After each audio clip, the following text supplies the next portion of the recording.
welcome back to my YouTube channel. I am so happy to be back with another video. So I hope that you guys enjoyed this video. Kandi nizero ko mwese mumeze neza, abatameze neza. I wish you guys a quick recovery. No kubifuriza ibyiza imbere. Ariko nishimye kongera kugaruka hano. Tuganire. Murabona yuko bitandukanye n'andi ma video nakoze ndi kwirukanka mu mihanda njana umwana waje hano.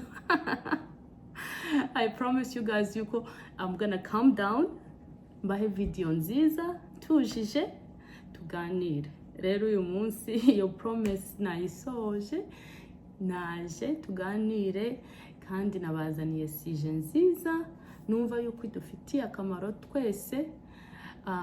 Ababyeyi, abataraba ababyeyi, n'abifuza kuzagira abana, isije ishobora kuzagufasha cyangwa ushobora kuza kuyikunda. Rero mukomeze murebe mbaheze sije yanje kandi tuganire. Abifuza kunsigira comment mwandike hasi mumpe ibitekerezo byanyu, suggestions, also ideas, changwa, anything that you want me to do different, nabyo mwabivuga. Hano ntabwo I'm not strict ku kintu runaka. I'm open to suggestions, comments, everything. I'm all open. So rero nimuze tuganira about subject that nabazaniye uyu munsi. The subject nabazaniye uyu munsi rero is very dear to my heart. Since impamvu, but I always feel passionate about this subject. I don't know, maybe kuko mfite maybe abana cyangwa I love family. I love the unity of a family. So I love having people to care for and people who cares about me. Maybe niyo mpamvu kandi kunda abana cyane kubera they're so innocent. I mean, ninde wakwanga abana? Come on.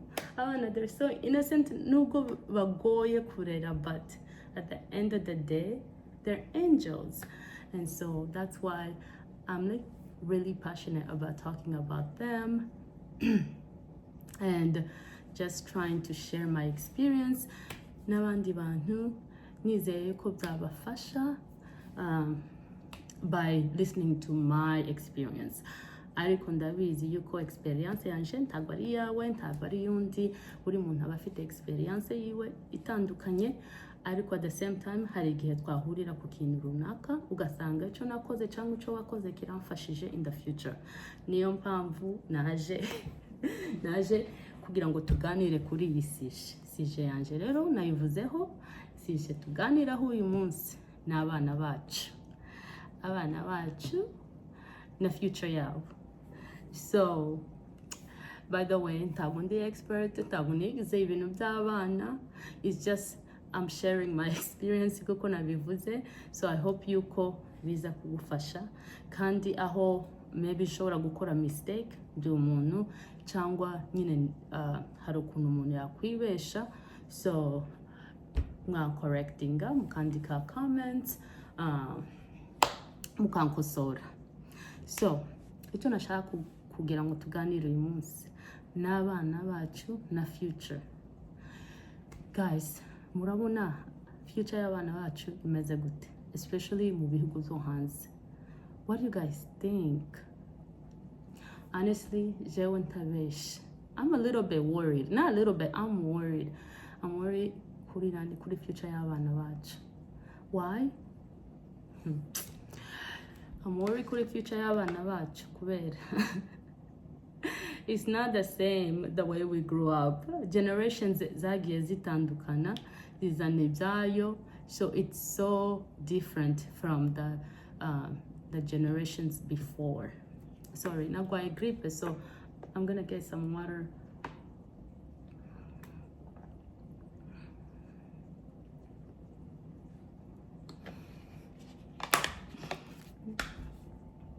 Sorry about that.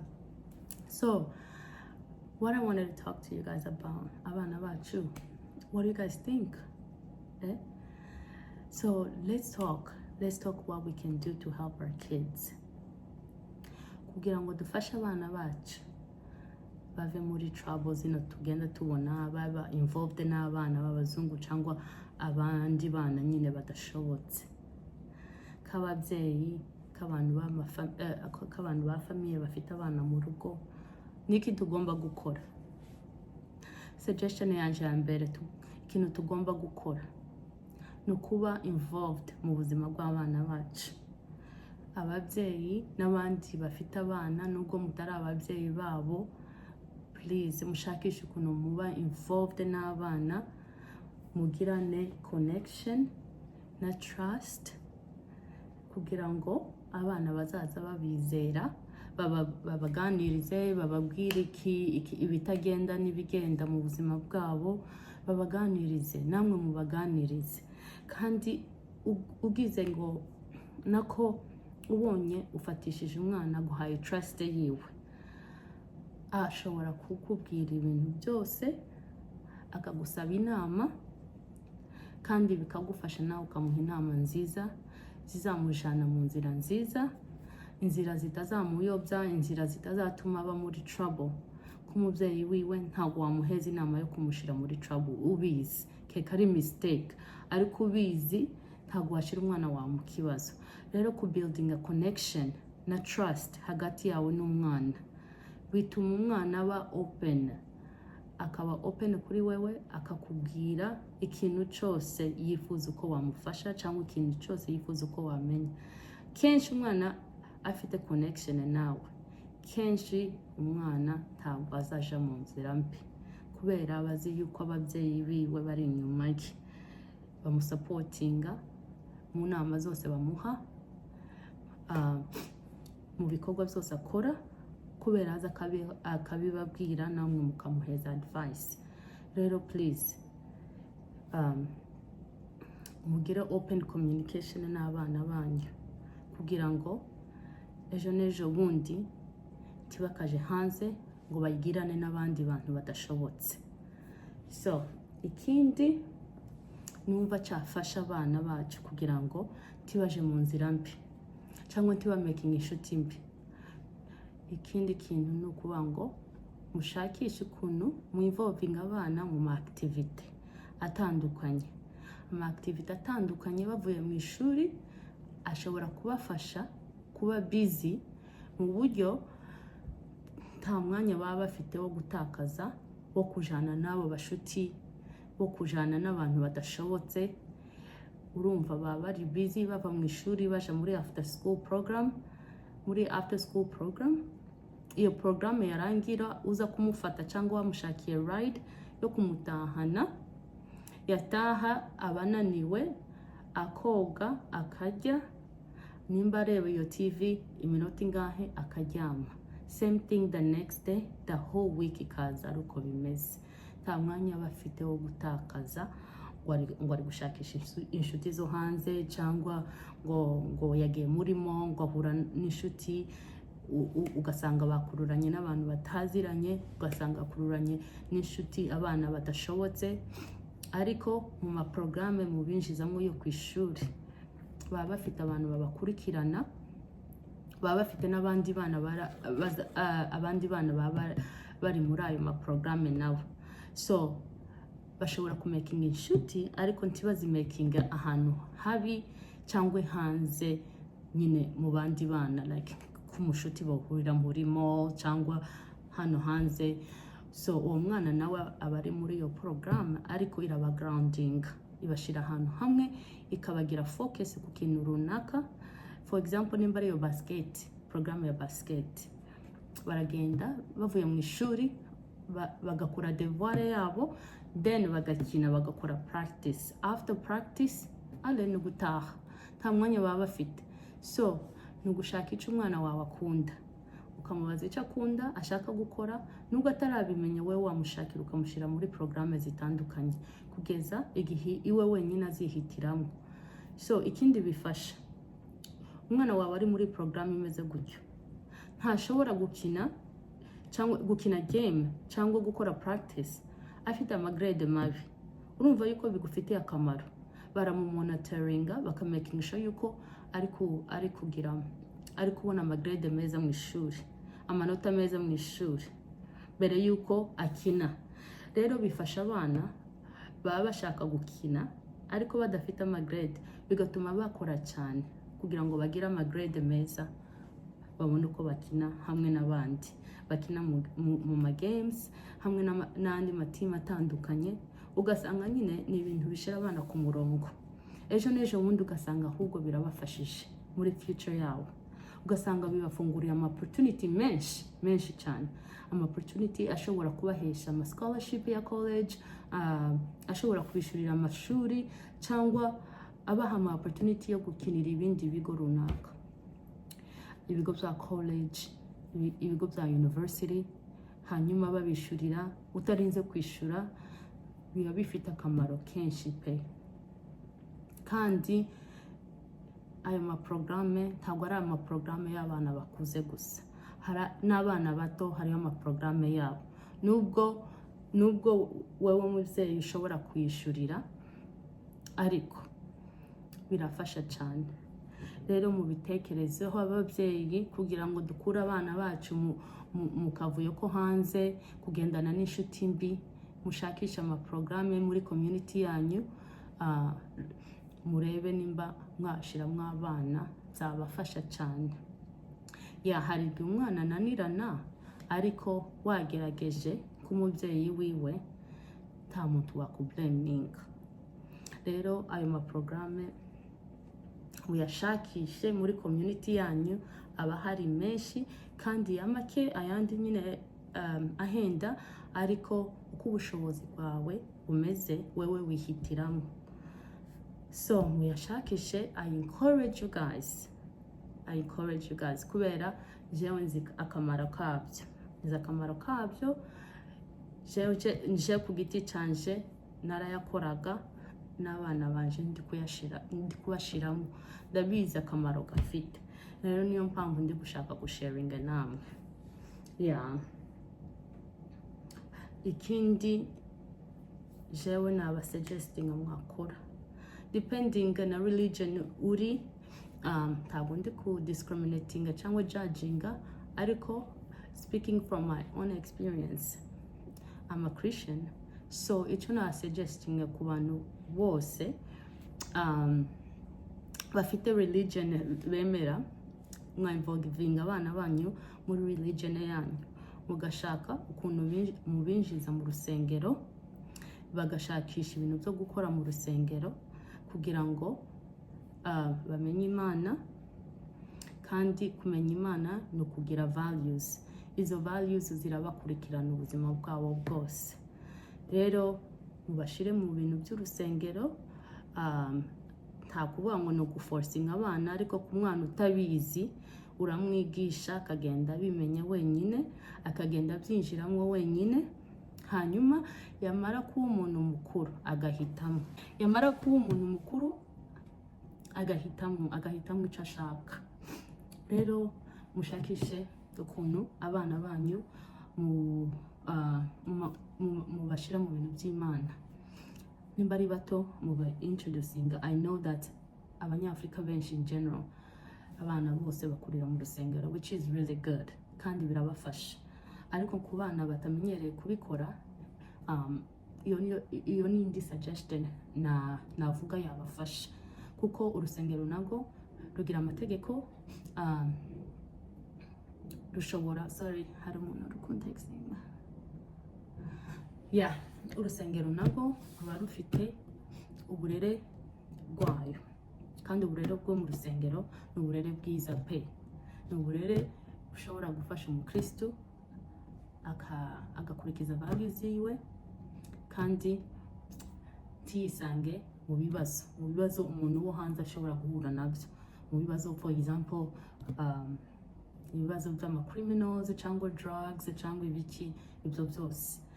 So please mu introducing abana cyangwa mu encouraging abana banyu kuzaza baje mu rusengero. So ikindi nashaka gukoraho, kandi I know iyi ni sensitive topic ku bantu benshi, ndashaka gukoraho ku kintu uburwayi bwaje mu bana bacu tutazi impamvu, tutazi aho buva, tutazi, nta information nyinshi dufite kuri bo. Kandi sinje kubabwira ko mfite information, nanje ntayo mfite, but ni uburwayi bwabaye common especially muri community y'Abanyafrika. Kandi before ntago twari tubuzi. I don't know nimba ari ngenje nyine, but ndumva abantu benshi batari babuzi. Kandi nimba hari abantu bagwaraga nyine bagiraga abana bagwaye uburwayi, ntago bari benshi nyine mu buryo abantu bose babimenya. Ariko muri iyi minsi usigaye usanga ugahura n'umuntu ugasanga umwana agwaye afite buno burwayi cyangwa bavuga ko bufite, n'umuntu akibaza ese niki kiri kubitera, like what's going on. Jewe nukuri, like I don't know, but I'm very open to talk about it. I know abantu benshi maybe ni sensitive topic, subject yo kuganiraho, but I just wanted to come hano babwire guys, it's okay nukuri. Nimba warisanze ufite umwana umeze gutyo, ufite uri autistic, nibwo burwayi ndi kuvuga. Nukuri, I want to encourage you guys, to let you guys know it's okay, it will be okay. Kandi sindi hano kujudginga cyangwa kubabwira ngo mwakoze iki ngo kugira ngo no. Jewe nukuvuga ngo abantu bagomba kuba proud yabyo, nubwo ari ibintu bibi. Kera nimba ufite umwana ufite autism, ugomba kubyakira ukaba proud y'uwo mwana uko ameze kose, then ugakobwa ibisabwa ni ibiki.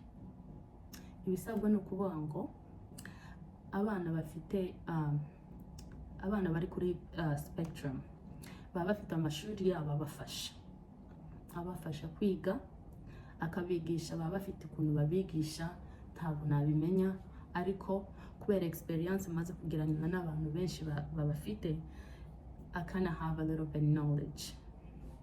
Kuvuga ngo amashuri arabafasha akabigisha mu buryo umwana utavugaga atangira kuvuga, akamenya amagambo make, akagenda yiga, bakagenda bamwigisha, akagenda zamuka kugeza aho azaza yivugira wenyine, avuga icyo ashaka, avuga ikimubagaringa, avuga needs and wants ziwe. So I'm encouraging abantu bose bari muri iyo situation, mushakira abana banyu amashuri.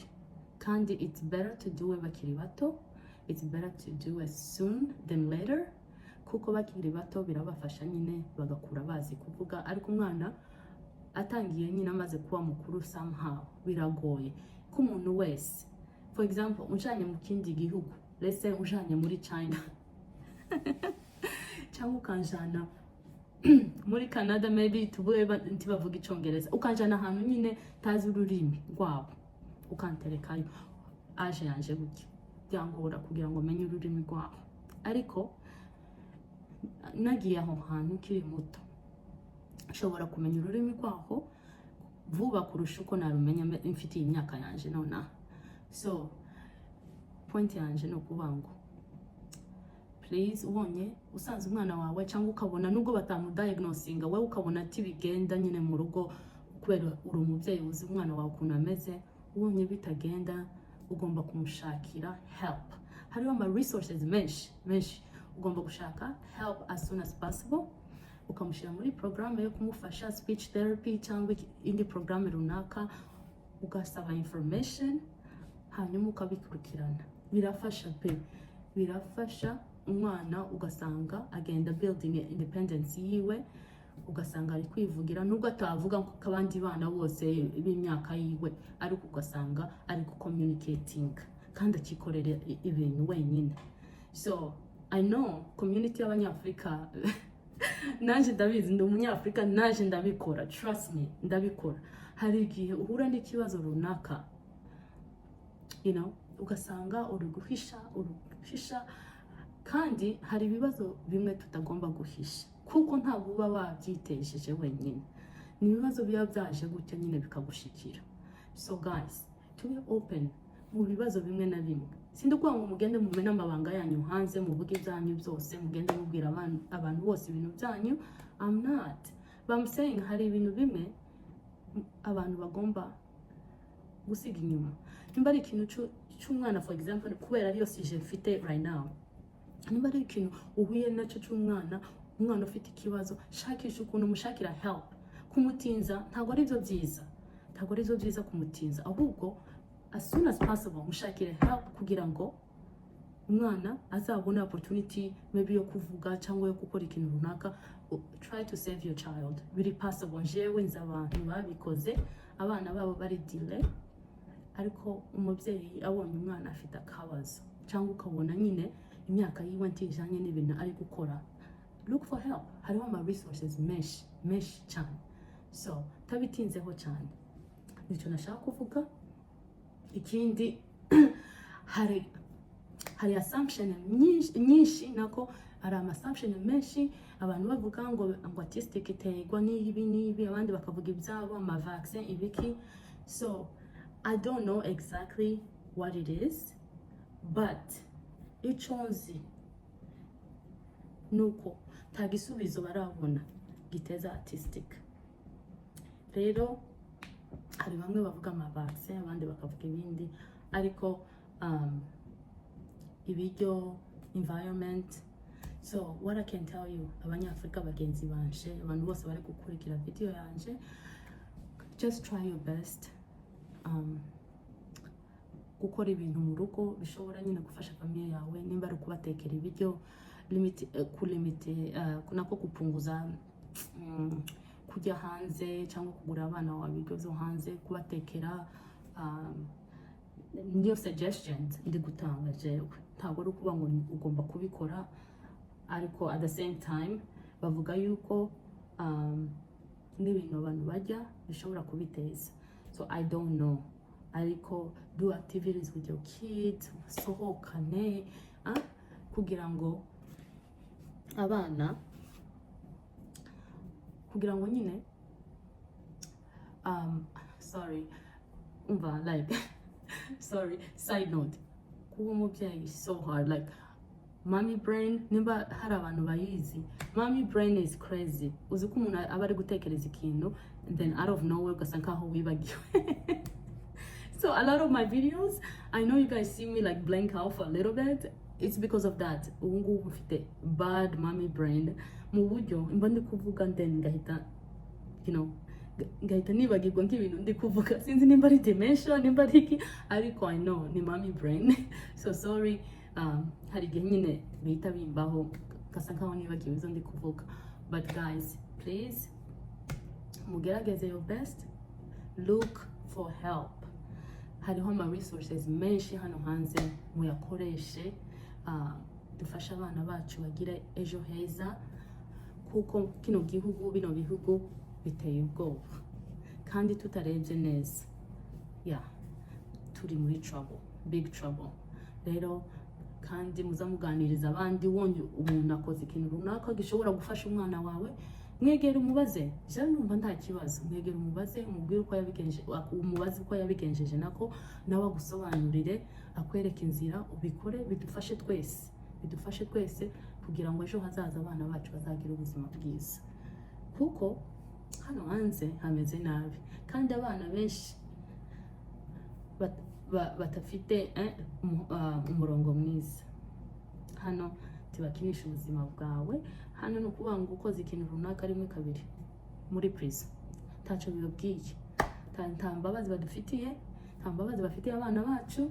So twenyine ntitutabyikorera ngo dufate umurongo wo kwigisha abana bacu, wo kubashakira ibintu bizabakipinga busy, bibakipinga nyine kugira ngo bataja mu muhanda cyangwa bataja kugira inshuti mbi. Bazabafata babafunge, bazabafata babagirire nabi. Ibyo byose tugomba kubyibuka, nubwo tuba turi gushakisha ifaranga zirakenewe, ariko ubuzima bw'abana bacu nibwo buri imbere. Rero guys, niyo sije nashaka ko tuvugaho. n'ibintu by'abana bari delay, ni byiza ko reka mbigarukeho akanya gato, ni byiza ko ubonye yuko kuko nabivuze, ubonye ko umwana nyine atari kugendera kuri ritime y'abana b'imyaka yiwe, hari igihe waje kumushakira abantu bamu evaluatinga nyine kugira ngo bakubwire ubimenye hakiri imbere, hanyuma nawe ugafata imyanzuro yawe, hanyuma ugashakisha ukuntu wafasha umwana wawe. Hari ikindi sinzi nimba biza bifasha, but abantu benshi numvisha ngo bazajana abana muri Afrika, ngo hari ikigo muri Afrika kibafasha bagafasha abana kugira ngo bavuge. Iyo nayo n'indi option. Ababiziho batubwira, bagasiga comment hasi bakatubwira experience yabo, cyangwa bakanyandikira, I don't know, iyo like it's just another resources numvise yuko ihari, ariko nta makuru ahagije nyifiteho, but it's out there, abantu benshi ngo bari kubikora. So just do anything that you can gufasha umwana wawe, nimba uri muri iyo situation, nimba warisanze muri iyo situation. Hariho ama options menshi, hariho ama resources menshi ushobora gushakisha, ashobora kugufasha, agafasha n'umwana wawe akagira ubuzima bwiza nk'abandi bose. So guys, niyo sije nari mbafitiye.